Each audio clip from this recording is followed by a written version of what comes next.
Assalamualaikum warahmatullahi wabarakatuh. Kembali bersama dengan saya Bunga Putri Dewi atau akrab disapa Bunga. Dengan NIM 22004121, saya dari jurusan Teknologi Pendidikan, Fakultas Ilmu Pendidikan. Di sini saya membawa satu proyek, satu subjek, dan satu lessons atau materi terkait dengan salah satu mata kuliah pendidikan masyarakat dengan condong materi pada pendidikan masyarakat yang terstruktur, terprogram, dan terencana. Bersama dengan saya Bunga yang nantinya kita akan bertemu dengan satu segmen ke depan, tetap dengan saya. For the next.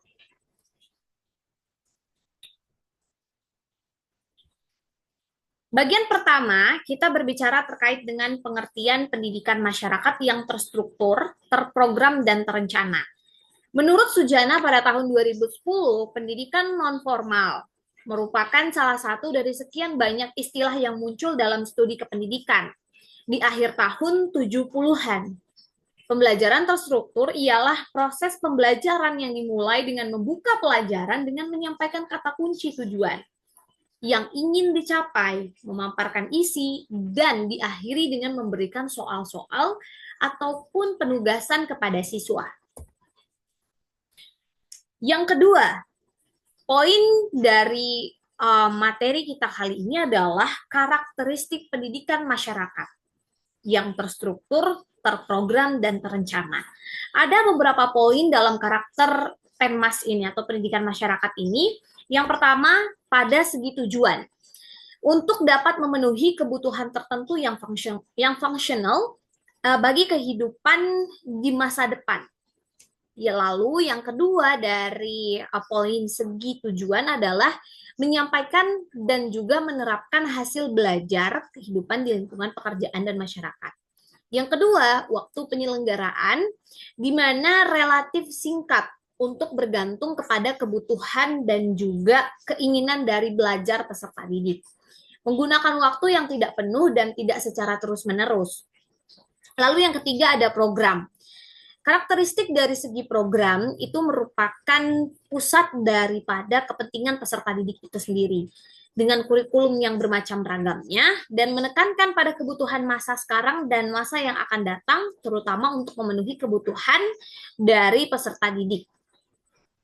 Lalu kita masuk pada secara umum pembahasan di yang ketiga poin ini adalah bahwasannya pendidikan luar sekolah atau pendidikan non formal dianggap tidak adanya kebakuan sistem sebagaimana pendidikan persekolahan. Menurut Mustafa Kamil tahun 2010, beliau menyebutkan bahwa karakteristik pendidikan luar sekolah atau pendidikan non-formal meliputi aspek tujuan, waktu, penyelenggaraan, program.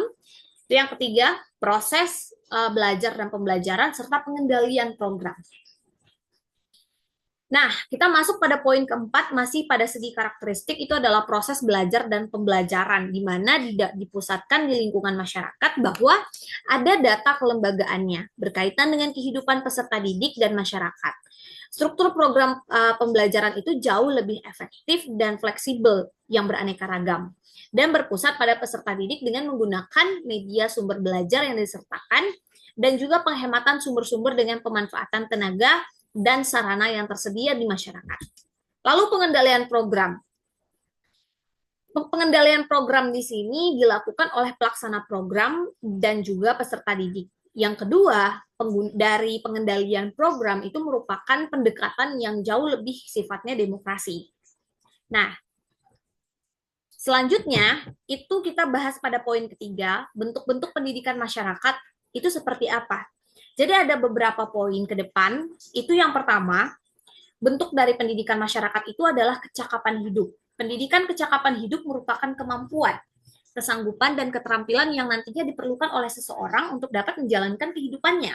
Karena pada dasarnya kan setelah dari lingkungan persekolah, lingkungan akademisi atau educational, kita akan lanjut bertemu dengan masyarakat. Yang kedua, pendidikan anak usia dini diselenggarakan sebelum jenjang pendidikan dasar. Pendidikan anak usia dini itu dapat diselenggarakan melalui jalur pendidikan formal, non-formal, atau bahkan informal. Lalu yang ketiga dari bentuk pendidikan masyarakat itu adalah pemenuhan kebutuhan para remaja atau pemuda. Dengan adanya pelatihan kepemudaan diharapkan dapat memenuhi kebutuhan dalam rangka meningkatkan kualitas dan pengembangan potensi diri. Lalu yang keempat itu adalah pendidikan yang bisa dilaksanakan dalam berbagai bentuk. Pada dasarnya kan fleksibel ya. Nah, inilah yang meningkatkan kualitas baik perempuan secara kognitif, afektif maupun psikomotorik. Begitupun pada pria. Next, kita masih pada pembahasan bentuk-bentuk dari pendidikan masyarakat. Itu yang kelima adalah jenis program pendidikan keaksaraan yang memang berhubungan dengan populasi sasaran yang belum dapat membaca dan menulis. Sesuai dengan bahasanya, program ini dikenal dengan pemberantasan buta huruf atau PBA. Lanjut yang keenam, pendidikan ini lebih cenderung kepada program yang sifatnya aplikatif untuk dapat menambah ataupun memperdalam keterampilan baik di dalam lingkungan keluarga, masyarakat, maupun di lingkungan kerja. Lalu yang ketujuh, program ini diperuntukkan bagi masyarakat yang ingin menyetarakan pendidikannya. Seperti pendidikan formal yang biasanya adanya tuh untuk kelas A atau paket A, untuk SD kita kenalnya, dan paket B untuk SLTP atau SMP, dan paket C untuk SLTA atau SMA sederajat. Lanjut, kita masuk pada bagian selanjutnya, itu adalah tujuan pendidikan masyarakat. Itu tuh sebenarnya apa yang terstruktur, terprogram, dan terencana yang dimaksud. Pendidikan luar sekolah sebagaimana pengganti pendidikan sekolah yang menyediakan kesempatan belajar bagi anak-anak atau orang dewasa. Karena berbagai alasan tidak memperoleh kesempatan untuk memasuki satu pendidikan sekolah, umumnya adalah sekolah dasar. Nah, yang pertama tujuannya adalah peserta didik ingin memperdalam materi pelajaran tertentu yang diperoleh selama mengikuti program pendidikan. Pada jenjang pendidikan sekolah dan kegiatan ini ditambah dengan jam di luar pelajaran dan menggunakan ruang kelas di sekolah yang bersangkutan dengan sekaligus tempat lainnya. Alumni suatu jenjang pendidikan sekolah dan masih memerlukan layanan pendidikan untuk memperluas materi pelajaran yang telah ia peroleh. Jadi dari siswa untuk siswa dan diperoleh kembali untuk siswa. Nah, selanjutnya adalah kebutuhan ini sebenarnya ada 3 hal yang berkaitan. Pertama, memperluas materi pelajaran yang diperoleh untuk masuk ke studi jenjang selanjutnya.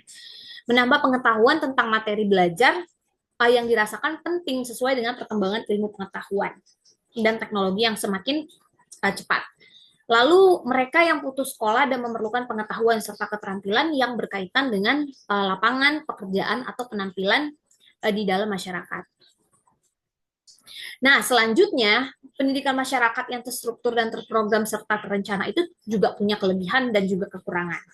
Kelebihan yang pertama, itu lebih terjangkau, karena secara dia juga cost-nya itu lebih murah dibanding pendidikan formal. Berorientasi pada kebutuhan masyarakat, dia tuh fokus di skill dan juga dunia kerja. Fleksibel, yang sudah disinggung di awal bahwa bisa diselenggarakan oleh pemerintah, swasta, ataupun komunitas. Adaptif, jadi sesuai dengan perkembangan zaman oleh peserta didik. Namun apa sih yang jadi kekurangannya? Tentu ada beberapa hal yang menjadi kekurangannya. Yang pertama itu kurangnya koordinasi. Banyak program yang tumpang tindih antar lembaga.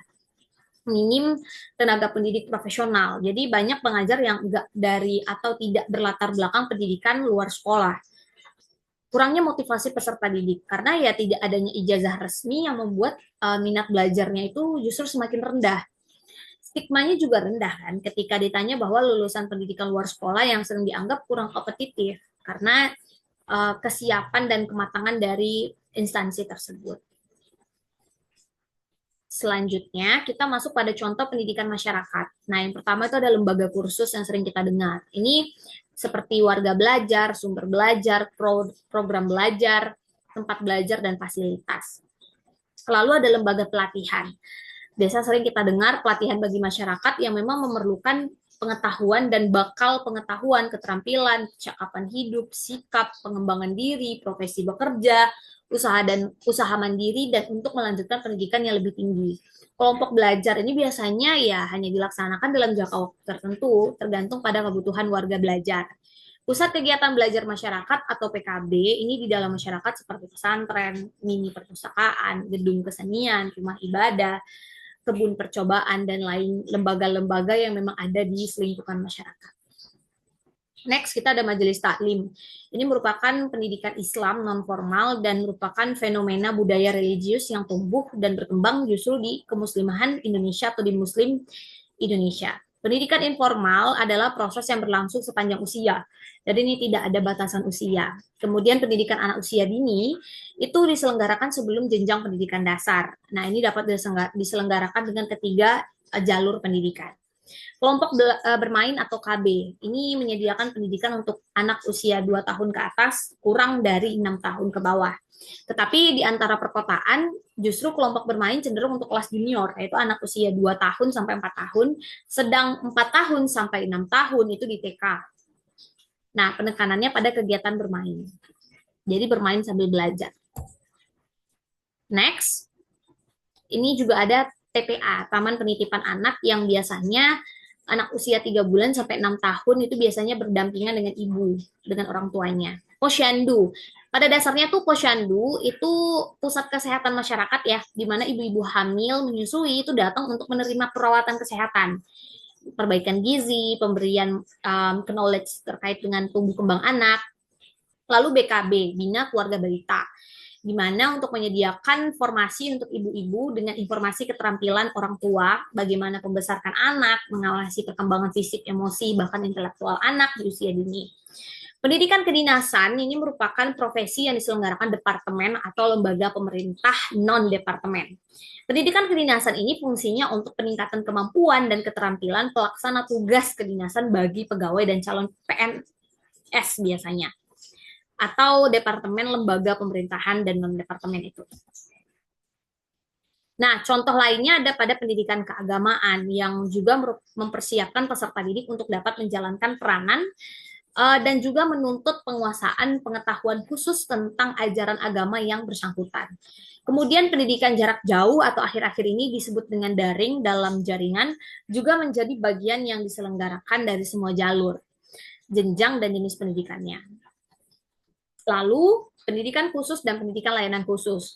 Ini merupakan pendidikan untuk peserta didik yang punya intonasi kesulitan dalam mengikuti proses belajar, proses KBM. Nah, selain fisik, emosi, mental, intelektual, sosial, hingga potensi IQ, kecerdasan pada anak.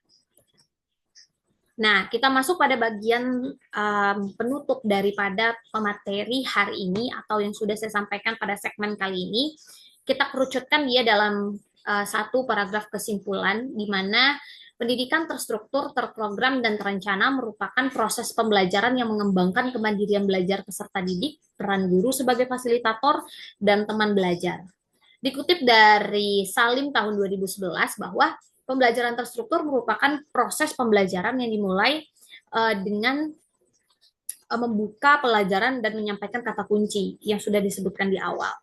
Pendidikan ini sama dengan pendidikan luar sekolah sebenarnya, ya, atau yang kita kenal sebelumnya pendidikan luar sekolah, atau sekarang lebih fenomenal disebut dengan pendidikan non formal, yang merupakan salah satu jenis pendidikan yang diselenggarakan oleh pendidikan non formal, yang mana bukan pendidikan formal dan informal. Poin kedua dari kesimpulan yang dapat kita ambil pada segmen materi kali ini adalah pendidikan ini sama dengan PLS atau pendidikan luar sekolah, pendidikan masyarakat yang diselenggarakan oleh lembaga pendidikan non-formal. Berbagai jenis bentuk dari pendidikan ini menambah akses kemudahan anak-anak bangsa dalam memperoleh pendidikan sehingga anak-anak yang berusia sekolah mendapatkan pendidikan yang setara dan merata. Ya, itu dia penyampaian segmen materi pada hari ini. Tetap dengan saya Bunga di sini, dan itu dia penyampaiannya. Terlebih dan terkurang mohon dimaafkan. Saya tutup dengan Assalamualaikum warahmatullahi wabarakatuh. Saya Bunga. Terima kasih banyak.